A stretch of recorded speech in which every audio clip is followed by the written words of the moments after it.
நான் ஒரு வீடியோ பார்த்தேன். சிக்கன் வருது, அப்பளம் வருது, அதில் இருக்க டஸ்ட்டெல்லாம் வந்து கார்ன்ஃப்ளவர் மாவு ஊற்றி கலக்கி எண்ணெயை சூடு ஏற்றிட்டு அந்த கலக்கி அதில் ஊற்றி அந்த டஸ்ட்டெல்லாம் இருக்கிற மாதிரி இன்றைக்கி நான் அதை ட்ரை பண்ண போகிறேன்.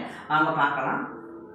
எண்ணெய் சூடு வச்சுருக்கேன், சூடத்தை வச்சுருக்கேன், மாவு கலக்கி வச்சுருக்கேன். எண்ணெய் சூடு எரிச்சு வாங்க ஊற்றி நம்ம ட்ரை பண்ணுவோம். எண்ணெய் சூடு எரிச்சு இப்போ மாவு ஊற்ற போகிறோம்.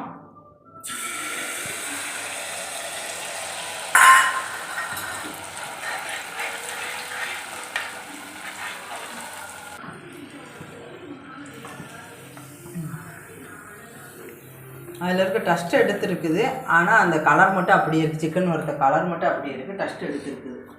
அவங்க காட்டும்போது எண்ணெய் கிளியராக இருந்துச்சு, நம்ம எடுக்கும்போது அது எண்ணெய் கலர் வந்து ரெட் கலராக தான் இருக்குது, டஸ்ட்டு மட்டும் எடுத்துருக்குது.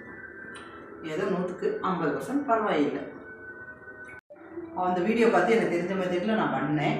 அதில் வந்து எண்ணெய் வந்து கிளியராக கலர் மாறலை. அவங்க வந்து காட்டினது வந்து எண்ணெய் வந்து கலர்லாம் மாறிடுச்சு, ஏன்னா ரெட்டிஸாக தான் இருக்குது கலரு. அதில் இருக்க டஸ்ட்டு மட்டும் வந்திருக்கு, சிக்கன் தூள் அந்த மாதிரி ஐட்டம் மட்டும் தான் வந்திருக்குது. நான் செஞ்சதே தப்பா என்னான்னு தெரியலை. நீங்கள் எப்படி செய்யணும், எந்த மெத்தடில் செய்யணும்னு சொல்லி நீங்கள் கமெண்ட் பண்ணுங்கள். அடுத்த வீடியோவில் பார்ப்போம்.